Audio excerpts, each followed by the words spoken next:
decoding, practical ways of decoding and blending. Today I'll be showing you how to teach a child reading using blending and decoding. It's a practical class.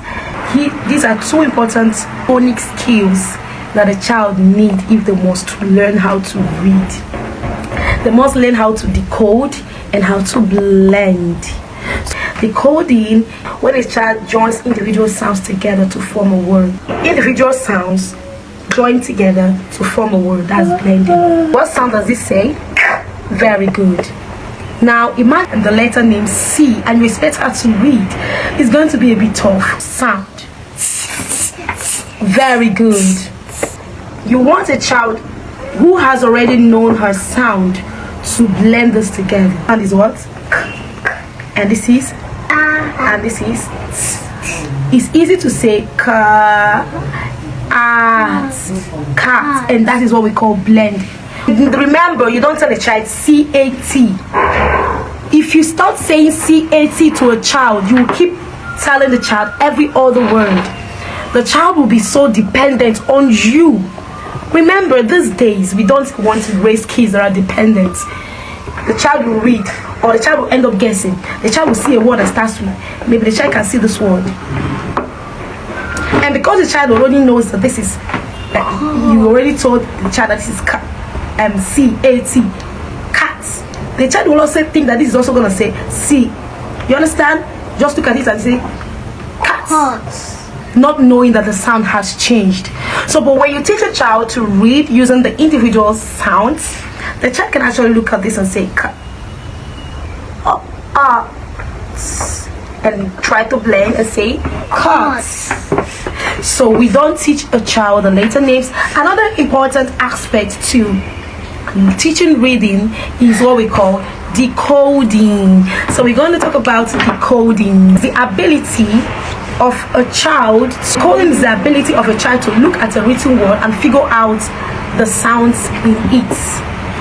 They look at a word and identify and figure out and identify the sounds in it, and then they can now sound it out. At this point, the child just looks at a word trying to read. For example, this is an important aspect in reading. Here is a word.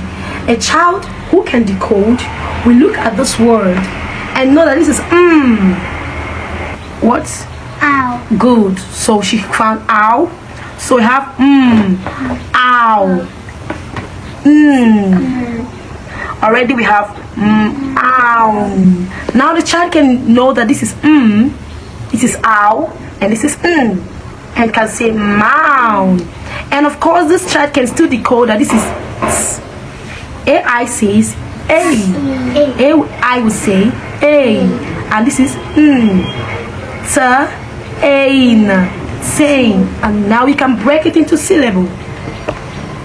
So we have mountain, mountain. You don't need to tell the child, repeat after me, mountain. And this also can help the child to spell, because of course listening to the sound, the child can say mountain. Already the child know that ow is O-U, is letter N, is letter M, ow is letter O-U, is letter N, and the child can say mound. And letter T, AI says A, and the child can be able to pronounce the word by phonemic awareness. Can make a child to learn how to practice oral blending. Not introducing anything yet. Man. Man means what? Man. Cup. Cup. Rat. Rat. Hat. Song. And when the child knows the sequence of blending, you can start introducing the sounds. Of course, the child knows that letter S will say S, letter U, and letter N. Trying to build the child's phonemic awareness using CVC words. CVC words are, this is consonants, vowel, consonants, consonant, vowel. The common mistake educators make is to first of all introduce the letter names. They make the child to learn and cram all the ABCs. Of course, we know this cannot encourage reading. So, having watched this video, you can drop your questions, you can drop your observations, you can drop your contributions, and I'll be glad to answer you in the comment section. Bye for now.